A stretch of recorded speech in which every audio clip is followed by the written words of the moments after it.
Viele reden ja davon, dass weniger Migranten kommen sollen. Wir brauchen eine echte Asylwende in Deutschland. Dass wir weniger Migration nach Europa erleben. Zurückgebracht werden in robuste Schutzzonen. Durch die Begrenzung schaffen wir gesellschaftlichen Frieden. Aber kann man die Menschen wirklich abhalten, nach Europa zu kommen? Ich war im Senegal und habe nach Antworten gesucht.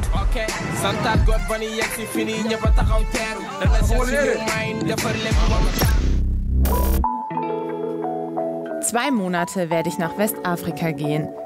Für ein Stipendium. Im Senegal.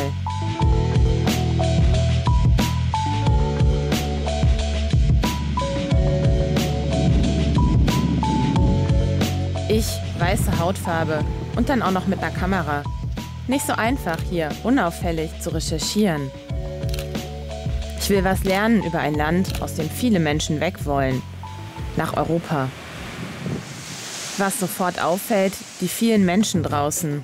Vor allem Männer, die auf irgendwas warten, sich die Zeit vertreiben.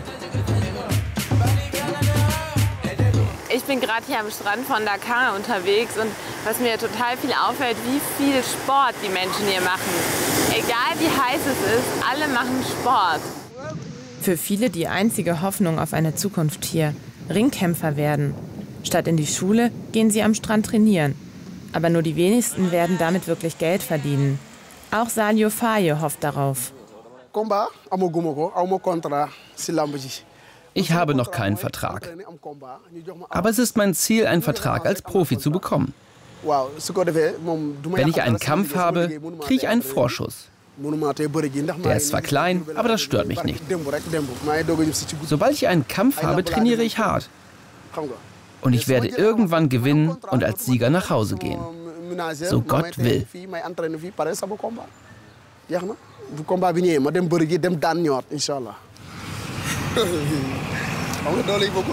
Ich muss weiter kämpfen. Dann kann ich auch ihn da irgendwann besiegen.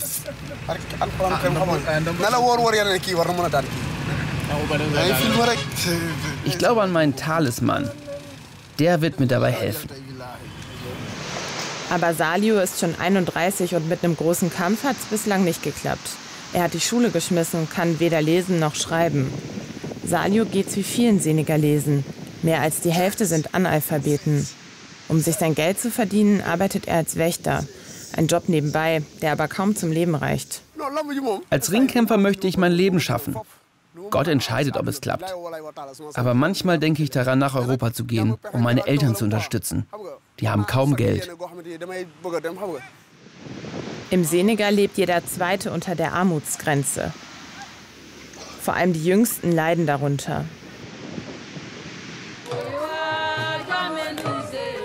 Allein in Dakar gibt es tausende Kinder, die auf der Straße leben. Immer wieder werde ich angebettelt. Die Schulen sind überfüllt und etwa 650.000 Kinder gehen gar nicht zur Schule. Das Problem wird immer größer, denn die Bevölkerung wächst.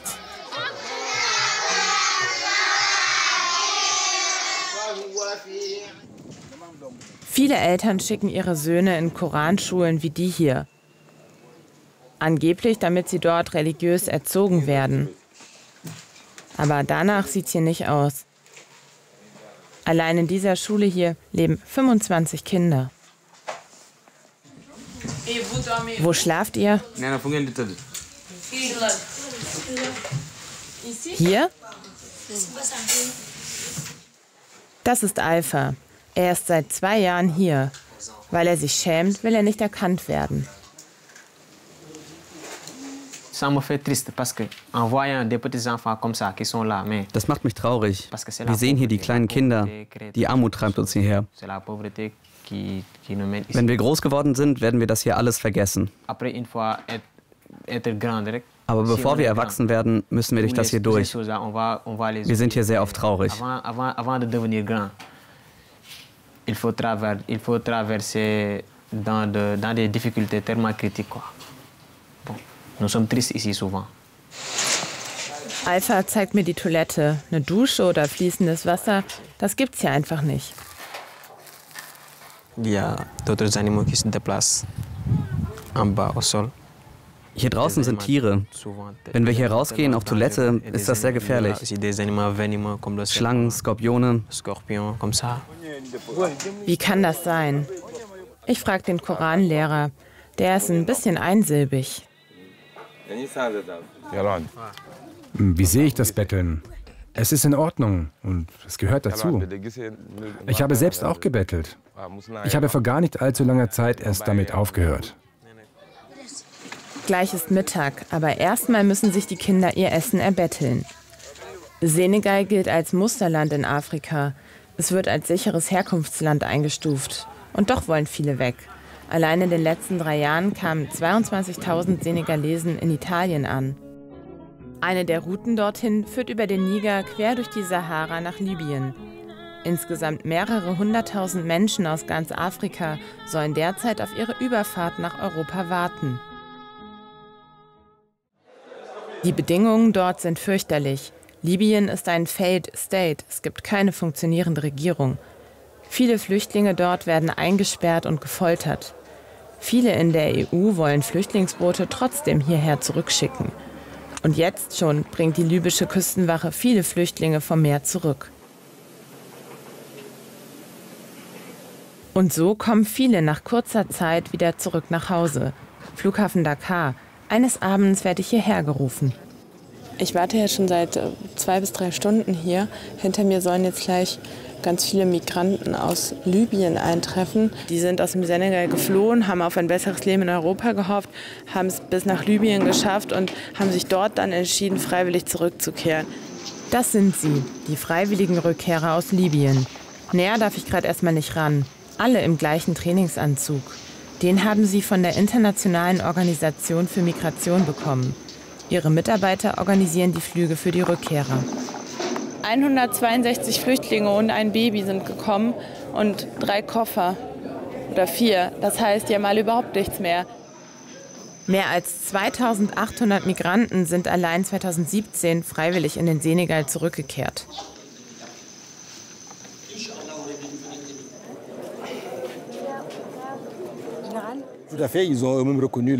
Sie haben erkannt, dass die Flucht ein Fehler war. Sie waren der Versuchung erlegen, die sozialen Netzwerke und das Fernsehen erzeugen.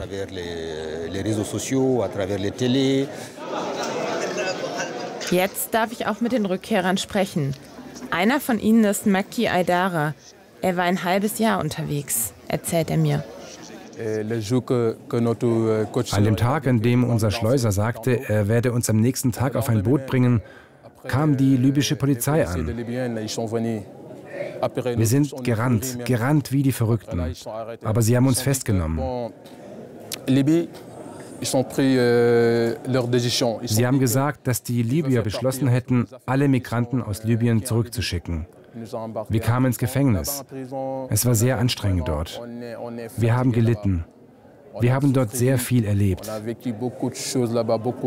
Sie haben uns geschlagen, sie haben uns gefoltert, alles im Namen Gottes.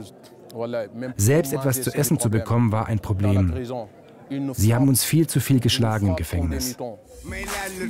Und jetzt sollen sie einfach wieder in ihr altes Leben zurück? Geht das? Ich bin verabredet mit einem Mann, der diese Reise zurück schon hinter sich hat. Ich treffe jetzt gleich einen, der sich ganz bewusst entschieden hat, nach mehreren Jahren in Europa wieder zurückzukommen. Ich bin gespannt, was er zu erzählen hat, denn ich habe das Gefühl, er ist hier in der Minderheit.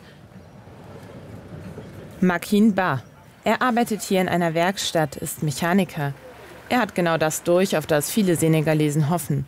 Er war in Europa, hat in Italien gelebt. 2 Jahre ist das jetzt her. Da ist er wie die Menschen gestern Abend am Flughafen zurückgekommen. Ich dachte, sobald ich in Europa angekommen bin, würde ich arbeiten und ein normales, erfolgreiches Leben führen. Als ich in Italien ankam, war es sehr schwer. Ich dachte an meine Familie, meine Mutter, meinen Bruder. Ich war gestresst. Jetzt möchte ich hier bleiben und weiter Arbeit haben.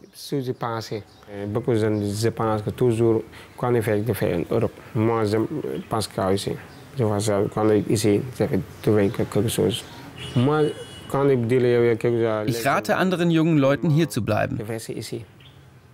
Mit dem Geld, was sie für die Flucht ausgeben würden, können wir hier viel erreichen.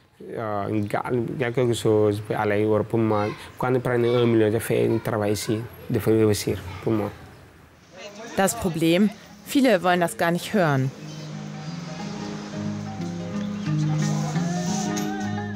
Auch die Bundesregierung informiert inzwischen vor Ort, versucht zu erklären, dass Senegalesen in Deutschland keine Chance auf ein Bleiberecht haben.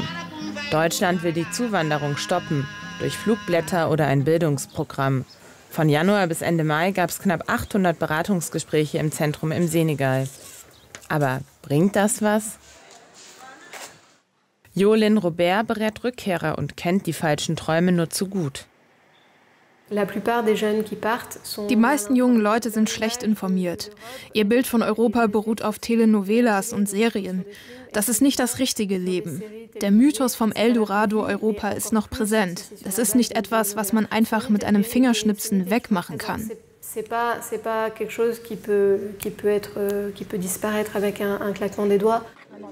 Und so kommen viele zwar zurück, aber sie geben den Traum von Europa nicht auf.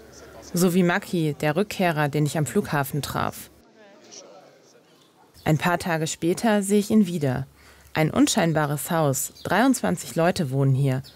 Elektrisches Licht gibt's hier kaum. Die Familie scheint über Makis Rückkehr nicht gerade begeistert. Sie hatten lang gespart, damit er nach Europa konnte. Ich bin alt. Ich kann die Kinder nicht mehr durchbringen. Wir brauchen Hilfe, sonst schaffen wir es nicht. Maki sollte uns helfen.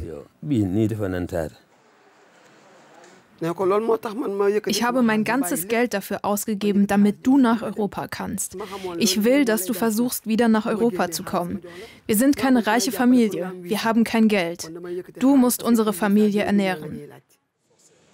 Maki ist jetzt 25, der älteste Sohn der Familie. Seine Familie zählt auf ihn. Jetzt macht er sich Vorwürfe. Ich